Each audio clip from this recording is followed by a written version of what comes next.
Hello दोस्तों, welcome to Shivalik कुल्ली PCS. मैं हूं विशाल मिश्रा। दोस्तों, क्या आप जानते हैं कि महाकुंभ मेला एक धार्मिक आयोजन नहीं है, बल्कि यह एक ऐतिहासिक, सांस्कृतिक और पौराणिक परंपरा है, जिसकी जड़ें हजारों साल पुरानी है। तो इस वीडियो में हम आपको कुंभ मेले से संबंधित महत्वपूर्ण तथ्य बताएंगे, जो आपकी परीक्षा में आ सकते हैं, जिनका जानना हर भारतीय के लिए बेहद जरूरी है।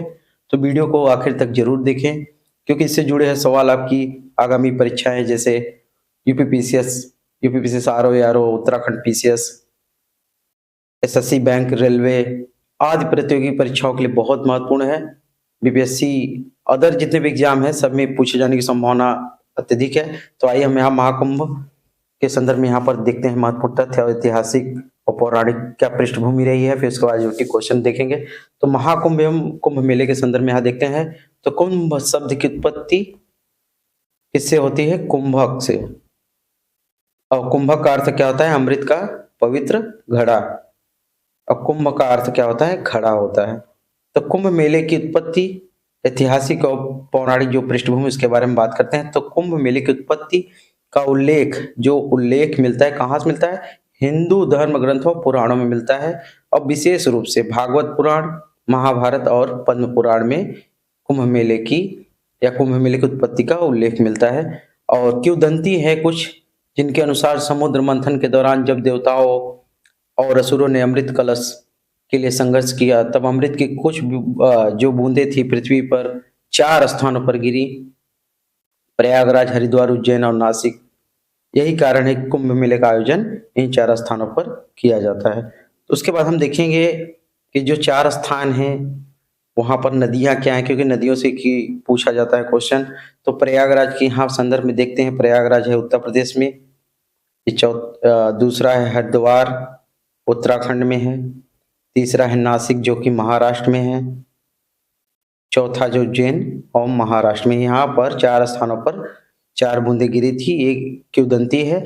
और यहाँ पर हम देखते हैं प्रयागराज उत्तर प्रदेश। तो यहाँ पर इन नदियों के किनारे कुंभ मेले का आयोजन किया जाता है। तो गंगा, यमुना एवं अदृश्य सरस्वती, या फिर संगम इसे बोला जाता है।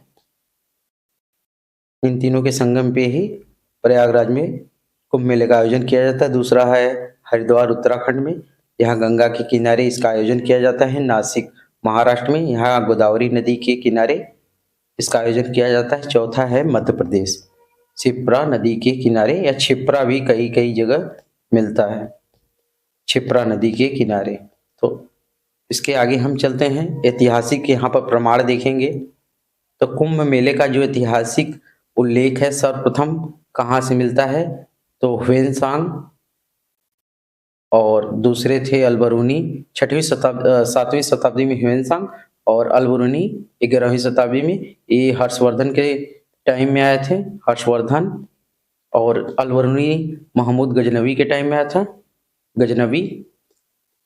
उसके बाद यहाँ बात करते हैं कि जो इनके लेख हैं, इनमें कुंभ मेले का उल्लेख मिलता है, ऐतिहासिक प्रमाण है। ह्वेनसांग ने अपनी यात्रा में उल्लेख किया कि सम्राट हर्षवर्धन के शासनकाल में प्रयागराज में एक विशाल मेला लगता था, जिसमें हजारों साधु संत और श्रद्धालु एकत्रित होते थे। उसके आगे हम बात करेंगे। इसके बाद गुप्त काल के संदर्भ में बात करते हैं, और मुगल काल में भी प्रयागराज में इस मेले का आयोजन होता रहा है। तो अकबर ने प्रयागराज में इलाहाबाद का किला बनवाया, जिससे यह स्थल और अधिक प्रसिद्ध हो गया। और इसी इलाहाबाद किले में एक वृक्ष है, जिसका नाम है अक्षय वट। अक्षय वट। उसके बाद हम यहाँ बात करते हैं वैज्ञानिक और खगोलीय दृष्टिकोण से देखते हैं। तो कुंभ मेला खगोलीय गणनाओं पर आधारित होता है। यह बृहस्पति और सूर्य जो हैं, उनकी विशिष्ट राशियों में प्रवेश करते है, तब इस मेले का आयोजन होता है। तो इसमें बृहस्पति हैं और सूर्य हैं, 2 यहाँ पर ग्रह। इनकी जो क्या कहते हैं, जो ये विशिष्ट राशियों में जाते हैं, तब ये कुंभ मेले का आयोजन किया जाता है। अब देखिए, कुंभ मेले का आयोजन कब कब किया जाता है। तो पहला हम देखते हैं, कुंभ एक अर्ध कुंभ होता है, दूसरा कुंभ मेला होता है, तीसरा पूर्ण कुंभ होता है, चौथा होता है महाकुंभ। तो अर्धकुंभ के बारे में यहाँ पर देखते हैं। तो ये हर छठे साल पे इसका आयोजन किया जाता है। इसका आयोजन सिर्फ हरिद्वार और प्रयागराज में ही किया जाता है। कुंभ मेले के संदर्भ में बात करेंगे तो 12 वर्षों में 4 बार कुंभ मेले का आयोजन किया जाता है। पूर्ण कुंभ की बात करेंगे तो पूर्ण कुंभ हर 12 वर्ष में लगता है। महाकुंभ मेला हर 144 साल में लगता है। और जब 12 पूर्ण कुंभ पूरा हो जाएगा तभी ये लगेगा। तो 12 बरहम 144। उसके बाद हम आगे यहाँ बात करते हैं। तो देखिए, कुंभ मेले का उत्पत्ति का जो आधार है धार्मिक है, पौराणिक है, ऐतिहासिक है और खगोलीय सभी दृष्टिकोणों से ये क्या है, प्रमाणिक है। यह मेला न कि केवल आध्यात्मिक संगम है बल्कि यह भारतीय संस्कृति, सनातन धर्म और ज्ञान परंपरा का एक जीवंत प्रमाण भी है। यहाँ पर हो गई इसकी बेसिक बातें। हम यहाँ पर क्वेश्चन देखेंगे। महाकुंभ एवं कुंभ मेला 2025 महत्वपूर्ण प्रश्न। इसमें करंट अफेयर अपडेट किया हुआ क्वेश्चन है, करंट जो पूछे गए हैं। तो यहाँ पर हम पहला क्वेश्चन देखते हैं। पहला क्वेश्चन है, कुंभ मेला किन किन नदियों के किनारे लगता है? तो यहाँ पर नदी है, गंगा है, यमुना है, गोदावरी है, सरस्वती है। तो ये आपका ऑप्शन पहला ही गलत हो जाएगा, क्योंकि संगम में ही आता है गंगा, यमुना और सरस्वती का जो त्रिवेणी बोलते हैं संगम। तो ये आपका ऑप्शन गलत हो जाता है ये। उसके बाद हम यहाँ पर देखते हैं गंगा, क्षिप्रा, गोदावरी, संगम। तो ये आपका राइट आंसर होगा, क्योंकि ये चार्ट में हमने देखा था। उसके बाद यहाँ सी तो है ही नहीं, डी है नहीं।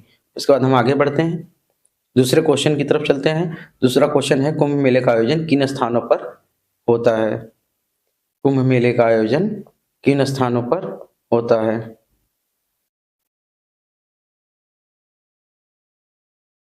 तो वाराणसी, ये गलत है ऑप्शन। हरिद्वार, उज्जैन, ये नासिक, प्रयागराज में लगता है, हरिद्वार में लगता है, उज्जैन में लगता है, नासिक में लगता है। तो यहाँ पर राइट आंसर होगा आपका बी। उसके बाद हम यहाँ पर देखते हैं तीसरा क्वेश्चन। तीसरा क्वेश्चन है, महाकुंभ कितने वर्षों में एक बार होता है? तो देखिए, जो अभी आपको बताया था महाकुंभ, तो जो 12 पूर्ण कुंभ हो जाएंगे, 12 पूर्ण कुंभ जब पूरे हो जाएंगे तो ये 12 इंटू 12 बरहम 144।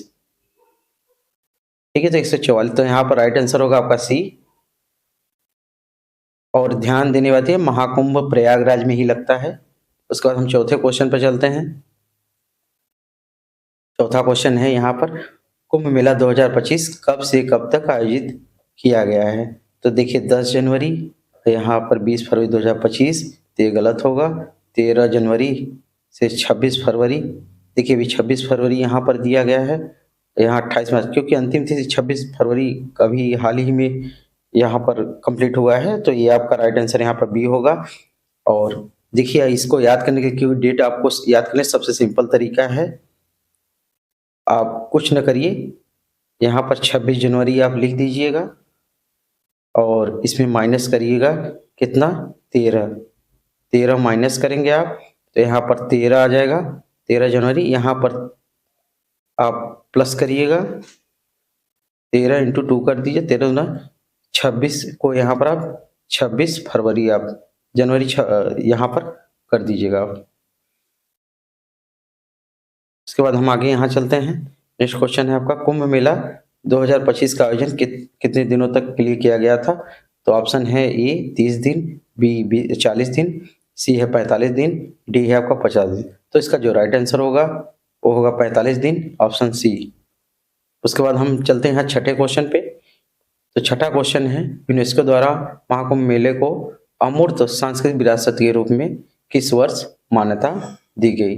वर्ष 2015, 2017, 2019 या 2021? तो इसका जो राइट आंसर होगा वो बी होगा, 2017। उसके बाद हम नेक्स्ट क्वेश्चन पे चलते हैं। तो नेक्स्ट क्वेश्चन है, कुंभ मेला 2025 के लिए कौन सा मोबाइल ऐप लॉन्च किया गया था? तो ऑप्शन इसमें है महाकुंभ मेला ऐप, कुंभ दर्शन ऐप, प्रयागराज कुंभ ऐप, कुंभ मेला यात्रा ऐप। तो इसका जो राइट आंसर होगा महाकुंभ मेला ऐप, ऑप्शन ए यहाँ पर सही होगा। इसके बारे में देख लेते हैं व्याख्या। तो महाकुंभ मेला ऐप जो है, इसमें श्रद्धालुओं की सुविधा के लिए ये बनाया गया है। इसमें देखिए इस ऐप के माध्यम से क्या होगा, यातायात, स्नान तिथियां जो हैं, शिविरों की जानकारी, आपातकालीन सेवाएं, मार्गदर्शन जैसी सुविधाएं उपलब्ध कराई गई हैं महाकुंभ मेला ऐप के माध्यम से। उसके बाद यहाँ पर कुंभ मेला परंपरा का समर्थन का श्रेय किस राजवंश को दिया जाता है? मौर्य राजवंश, गुप्त राजवंश, चोल, पाल।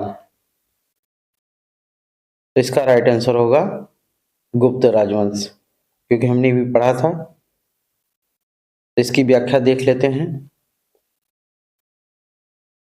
तो गुप्त राजवंश है ही यहाँ पर जो मोस्ट इम्पोर्टेंट है। तो यहाँ पर राजा हर्षवर्धन, जब हुएनसांग ने अपने उसमें व्याख्या किया था, लेख में वर्णन किया था, ये जानते हो राजा हर्षवर्धन पुष्य भूति राजवंश से संबंधित हैं।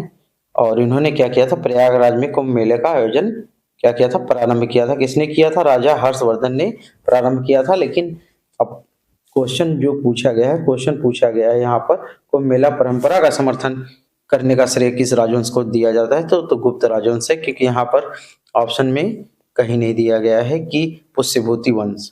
अब यहाँ पर 9वें क्वेश्चन के बारे में बात करते हैं। 9वां क्वेश्चन है, कुंभ मेले की उत्पत्ति का वर्णन कहाँ मिलता है? वेदों में, पुराणों में, महाभारत में, उपनिषदों में। तो इसका राइट आंसर होगा बी होगा, पुराणों में। और आइए व्याख्या देख लेते हैं इसका। तो जो इसका व्याख्या है, वेद के संदर्भ में यहाँ देखते हैं तो वेद भारतीय धर्म और दर्शन का सबसे पुराना क्या है, ग्रंथ है। लेकिन इसमें कुंभ मेले का सीधा उल्लेख नहीं है। उसके बाद पुराणों के बारे में बात करते हैं, जो कि राइट आंसर है। कुंभ मेले की कथा का सबसे प्रमुख उल्लेख भागवत पुराण, विष्णु पुराण और पद्म पुराण, मत्स्य पुराण में मिलता है। तो इसका राइट आंसर पुराण है।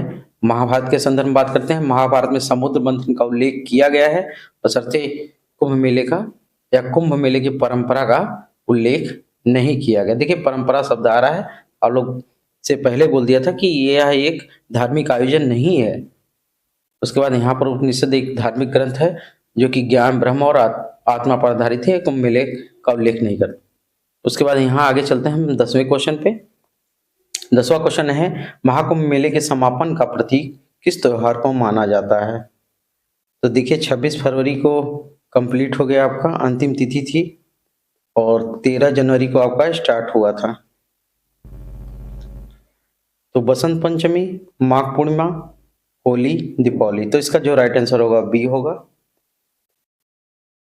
उसके बाद 11वें क्वेश्चन पे देखते हैं, महाकुंभ मेला 2025 के दौरान श्रद्धालुओं की सहायता के लिए प्रधानमंत्री द्वारा, तो देखिए ये बहुत बड़ी योजना थी, क्योंकि ये सेंट्रल की योजना है, जिसके माध्यम से यहाँ चैटबॉट लॉन्च किया था। तो यहाँ पर महाकुंभ सहायक, कुंभ दर्शन, कुंभ सहायक, प्रयागराज गाइड। तो इसका जो राइट आंसर होगा कुंभ सहायक। तो आइए इसके बारे में हम विशेष से देख लेते हैं। देखिए यह एक AI आर्टिफिशियल इंटेलिजेंस आधारित क्या है, चैटबॉट है, जिसे महाकुंभ मेला 2025 के दौरान श्रद्धालुओं की सहायता के लिए लॉन्च किया गया था। इसे उत्तर प्रदेश सरकार और टेक्नोलॉजी विशेषज्ञों द्वारा ये विकसित किया गया था,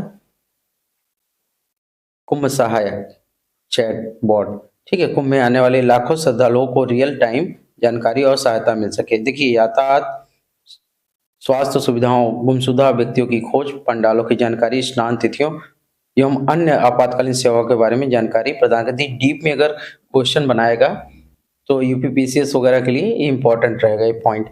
यह हिंदी और अंग्रेजी सहित कई भाषाओं में उपलब्ध है, जिससे हर वर्ग के लिए लोग आसानी से इसे उपयोग कर सकते हैं। इसे व्हाट्सएप, टेलीग्राम और सरकारी वेबसाइटों के माध्यम से एक्सेस किया जा सकता है। तो नेक्स्ट क्वेश्चन यहाँ पर चलते हैं, 12वां क्वेश्चन है, महाकुंभ क्षेत्र को उत्तर प्रदेश सरकार ने नए जिले के रूप में कब घोषित किया? 1 दिसंबर 2023, 1 दिसंबर 2024, 1 जनवरी 2025 और 1 मार्च 2025। तो जो इसका राइट आंसर होगा बी होगा, 1 दिसंबर 2024 को। उसके बाद हम यहाँ बात करते हैं, महाकुंभ मेला जनपद का गठन कितने महीनों के लिए किया गया था? 3 महीने, 4 महीने, 6 महीने, 12 महीने। आप लोग इसका राइट आंसर कमेंट करिएगा। महाकुंभ मेला जनपद में कुल कितने गांव शामिल किए गए हैं? 55 गांव, 62 गांव, 67 गांव, 70 गांव। तो इसका जो राइट आंसर होगा सी होगा, 67 गांव शामिल किए गए थे। और तहसील कितनी शामिल की गई थी? 4 तहसीलें शामिल की गई हैं इसमें।